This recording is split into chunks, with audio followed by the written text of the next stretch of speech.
Hello everyone, first of all good afternoon to all of you. So welcome back to my YouTube channel. आज इस video के अंदर हम बात करेंगे इंडियन कॉन्स्टिट्यूशन के मोस्ट इंपॉर्टेंट एमसीक्यूज। ये वीडियो जो है काफ़ी इंपॉर्टेंट रहने वाला है अगर आप जेकेपी कांस्टेबल एग्जाम की तैयारी कर रहे हैं, जहाँ आप और किसी डिफरेंट एग्जाम की तैयारी कर रहे हैं तो इंडियन कॉन्स्टिट्यूशन के रिलेटेड आपको क्वेश्चन एग्जाम में जरूर देखने को मिलेंगे। सो इस वीडियो को स्टार्टिंग से लेकर अंत तक जरूर देखिएगा। अगर आप फर्स्ट टाइम इस चैनल पर विजिट कर रहे हैं so like and subscribe my YouTube channel. So start करते हैं वीडियो। आप वीडियो को पास कर सकते हैं, पास करके अपना राइट आंसर जो है बता सकते हैं।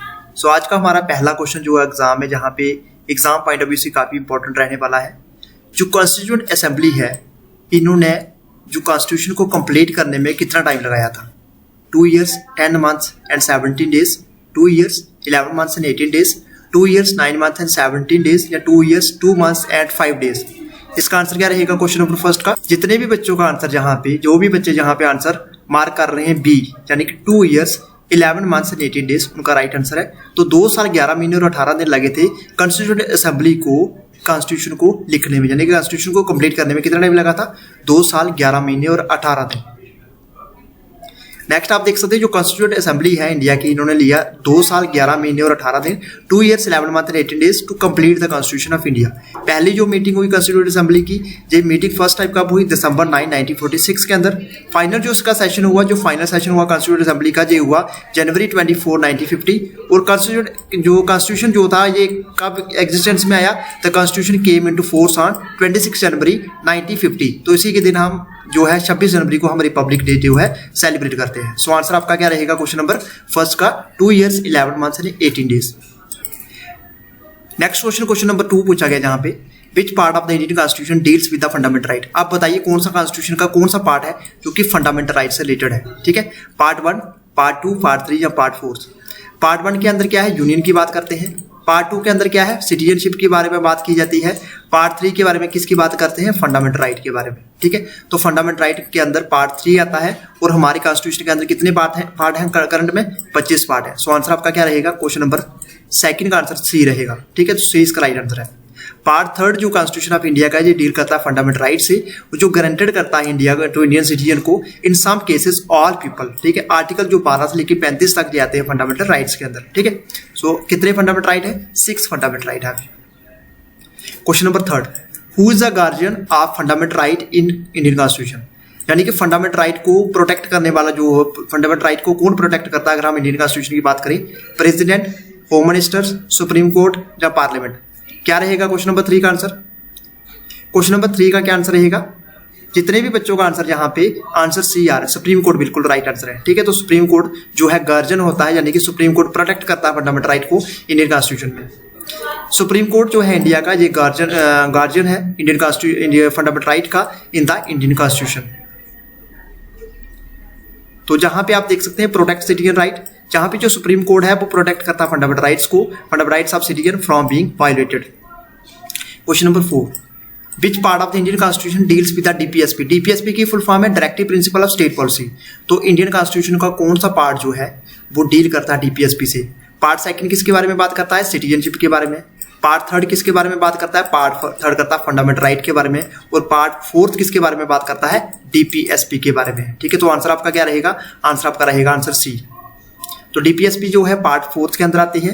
और part 4 of the Indian constitution जो कि जिसमें आपके आर्टिकल किस आर्टिकल के अंदर आ गया?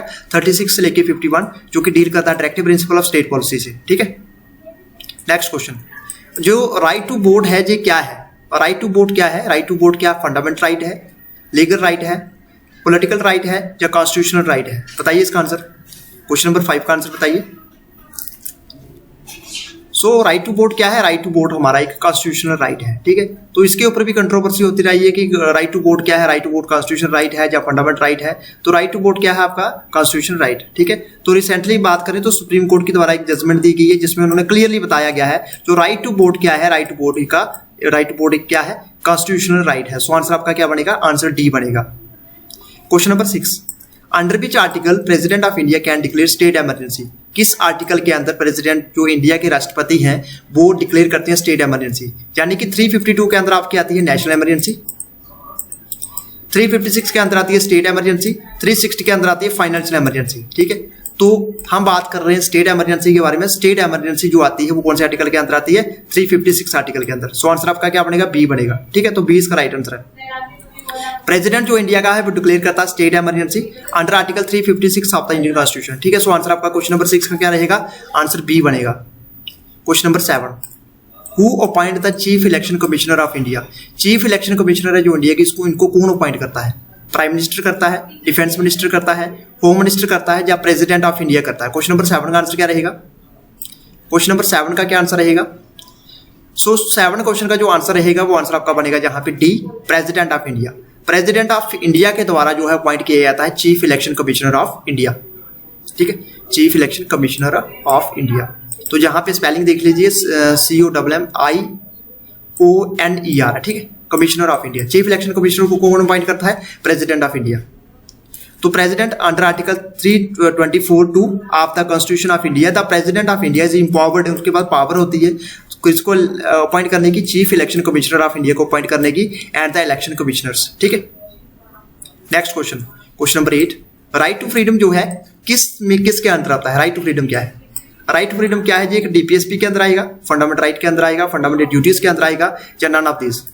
तो राइट टू फ्रीडम क्या है? ये आर्टिकल स्टैंड करता है 19 से लेके 22 तक, और ये आता है आपका राइट टू फ्रीडम किसके अंदर आता है? फंडामेंटल राइट के अंदर। सो आंसर आपका क्या बनेगा? आंसर बी बनेगा। तो राइट टू फ्रीडम क्या है? ये कवर करता है article 19, 20, 21A and 22 of the constitution of India. ठीक है, तो किसके अंदर आता है? ये फंडामेंटल राइट के अंदर आता है। ठीक है, आर्टिकल 19 किसके बारे में बात करता है? ये 6 फंडामेंटल राइट्स जो है जिसके बारे में बात करता है। ठीक है, स्पीच एक्सप्रेशन की बात करता है। Article 20 protect against arbitrary arrest and detention की बारे में बात करता है। Article 21 safeguard the right to life and personal liberty की बात करता है। और आर्टिकल 22 बात करता है प्रोटेक्ट अगेंस्ट आर्बिट्ररी और अनलॉफुल इम्प्रिजनमेंट। ठीक है, तो ये सारे के सारे आर्टिकल इंपॉर्टेंट है, इसको आप देख लीजिएगा, ये एग्जाम पॉइंट ऑफ व्यू से काफी इंपॉर्टेंट रहने वाले हैं। ठीक है, सो क्वेश्चन नंबर 8 का आंसर क्या रहेगा? बी बनेगा।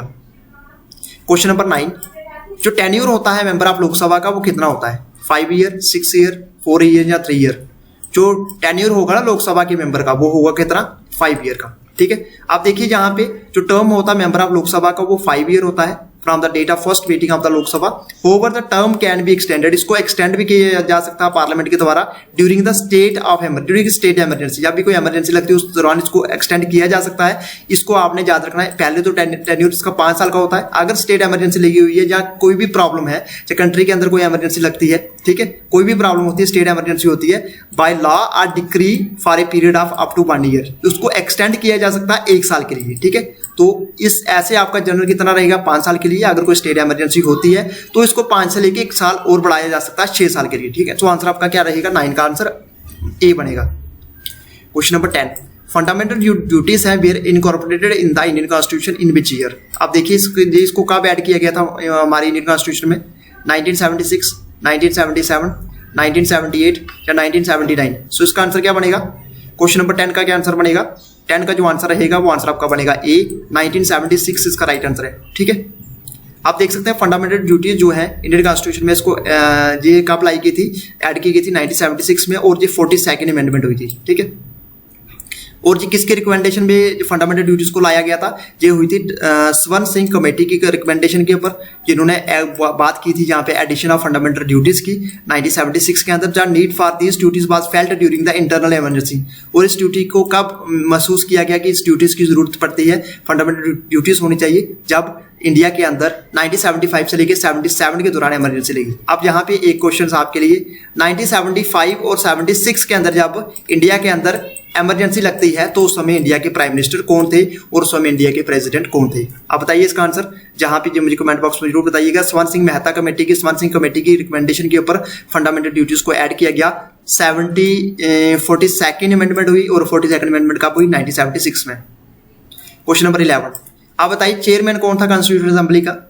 कॉन्स्टिट्यूएंट असेंबली का चेयरमैन सरदार पटेल, B.R. अम्बेडकर, महात्मा गांधी या डॉक्टर राजेंद्र प्रसाद? बताइए इसका आंसर क्वेश्चन नंबर 11 का। क्वेश्चन नंबर 11 का क्या आंसर रहेगा? सो क्वेश्चन नंबर 11 का जो आंसर रहेगा वो आंसर आपका बनेगा डी, डॉक्टर राजेंद्र प्रसाद। अगर जहां पे बात करें तो ये आपको सबसे इंपॉर्टेंट चीज जहां पे याद रखनी है, डॉक्टर राजेंद्र प्रसाद जी जो थे वो परमानेंट चेयरमैन थे कॉन्स्टिट्यूएंट असेंबली की। अब यहाँ पे एक क्वेश्चन हो रहा था कि टेम्पररी जो है, टेम्पररी प्रेसिडेंट किसको बनाया था? ठीक है। तो डॉक्टर सचिंद्रनाथ सिन्हा जो थे ओल्डेस्ट मेंबर थे ना असेंबली के, उनको बनाया गया था टेम्पररी प्रेसिडेंट, ठीक है। तो ये आप देख सकते हैं टेम्पररी चेयरमैन, टेम्पररी प्रेसिडेंट, जहां पे आप देख सकते हैं। तो इसको याद रखिएगा, ये क्वेश्चन एग्जाम में पूछा गया था पहले भी, तो ये काफी इंपॉर्टेंट है, ठीक है। नेक्स्ट क्वेश्चन, जो एक्स ऑफिशियो चेयरमैन होता है राज्यसभा का वो कौन होता है? एक्स ऑफिशियो चेयरमैन कौन होगा राज्यसभा का? प्रेसिडेंट ऑफ इंडिया होगा, चीफ जस्टिस ऑफ इंडिया होगा, वाइस प्रेसिडेंट ऑफ इंडिया होगा, या प्राइम मिनिस्टर ऑफ इंडिया होगा? क्या रहेगा इसका आंसर क्वेश्चन नंबर 12 का? तो एक्स ऑफिशियो जो चेयरमैन होगा राज्यसभा का वो कौन होगा? वो होगा वाइस प्रेसिडेंट ऑफ इंडिया, ठीक है। तो आंसर क्या बनेगा आपका? सी बनेगा। अब यहां पे देख लीजिए कि जो वाइस प्रेसिडेंट होगा इंडिया का वो एक्स ऑफिशियो चेयरमैन होगा राज्यसभा का। इनका रोल क्या होगा? जो वाइस प्रेसिडेंट होगा जो सेकंड हाईएस्ट पोजीशन होगी इंडिया के अंदर, और होल्ड करेगा 2 डिस्टिंक्ट ऑफिस, जैसे ये पार्ट होगा एग्जीक्यूटिव का भी और साथ में चेयरमैन होगा राज्यसभा का, which is the part of parliament. इनका टर्म जो होगा वो 5 ईयर का ही रहेगा, जैसे प्रेसिडेंट का होता सेम। इलेक्शन जो होंगे वाइस प्रेसिडेंट की is elected by an electoral college of India. Oath जो होगी प्रेसिडेंट की, administer the oath of office to the president vice president. और करंट जो वाइस प्रेसिडेंट है हमारा इंडिया के, current vice president Shri Jagdeep Dhankhar जो है करंट वाइस प्रेसिडेंट है इंडिया के। इनको आप नाम जरूर याद रखिएगा। करंट प्रेसिडेंट कौन है इंडिया के और फर्स्ट प्रेसिडेंट कौन थे इंडिया के, ये मुझे कमेंट बॉक्स में जरूर बताइएगा। First president plus current president. Question number 13, constitution of India was adopted by constituent assembly of. जो कॉन्स्टिट्यूशन है इंडिया का, इसको अडॉप्ट किया गया कॉन्स्टिट्यूएंट असेंबली के द्वारा। कब किया गया? 20 जनवरी 1949, 26 जनवरी 1949, 26 नवंबर 1949 या 15 अगस्त 1947। सो इसका आंसर क्या बनेगा? 13 का आंसर आपका बनेगा सी, 26 नवंबर 1949 को जो हमारा कॉन्स्टिट्यूशन ऑफ इंडिया इसको अडॉप्ट किया गया। The constitution of India was adopted by constituent assembly on 26 नवंबर 1949, ठीक है। तो constitution assembly of India adopted the constitution of India on November 26, 1949। It came into effect on 26 January 1950। Next question, question number 14, constitution of India came into effect. जो constitution है India का जो effect में कब आया? 15 अगस्त 1947, 26 जनवरी 1950, 26 नवंबर 1948 या 1 दिसंबर 1952। सो इसका आंसर क्या बनेगा क्वेश्चन नंबर 14 का? क्वेश्चन नंबर 14 का जो आंसर रहेगा वो आंसर आपका बनेगा जहां पे बी, 26 जनवरी 1950 को जो है कॉन्स्टिट्यूशन जो है इंडिया का वो इफेक्ट में आया, ठीक है। तो constitution of India came into effect on 26 जनवरी 1950। जो कॉन्स्टिट्यूएंट असेंबली है इंडिया की adopted the constitution of India on November 26, 1949। यानी कि अडॉप्ट इसको कब किया गया? अडॉप्ट किया गया इसको 26 नवंबर 1949 को, इफेक्ट में आया जी 26 जनवरी 1950 को। आज का हमारा लास्ट क्वेश्चन, फर्स्ट स्पीकर कौन थे लोकसभा के? जीबी मावलंकर, मीरा कुमार, ओम बिरला या राजेंद्र प्रसाद? बताइए इसका आंसर क्वेश्चन नंबर 15 का। क्वेश्चन नंबर 15 का क्या आंसर रहेगा? सो फर्स्ट स्पीकर थे लोकसभा के वो थे जीबी मावलंकर। आंसर आपका बनेगा जहां पे ए, ठीक है। तो Ganesh Mavalankar was the first speaker of Lok Sabha. Ganesh Mavalankar जो है कंसीडर्ड किया जाता है the father of Lok Sabha. He was popularly called, किस नाम से जाना जाते थे? दादा साहेब के नाम से जाना जाते थे, ठीक है। तो ये क्वेश्चन आपको याद रखिएगा। करंट हमारे स्पीकर कौन है लोकसभा के, जी मुझे कमेंट बॉक्स में। सो कैसा लगा वीडियो कमेंट बॉक्स में जरूर बताइएगा। अगर वीडियो अच्छा लगा तो वीडियो को लाइक करें, शेयर करें और सब्सक्राइब करें हमारे यूट्यूब चैनल को। अगर आपको ये हमारी सीरीज अच्छी लगी तो इस आप कमेंट बॉक्स में जरूर बताइएगा। हम ये सीरीज को और कंटिन्यू करेंगे। तो thanks for watching this video.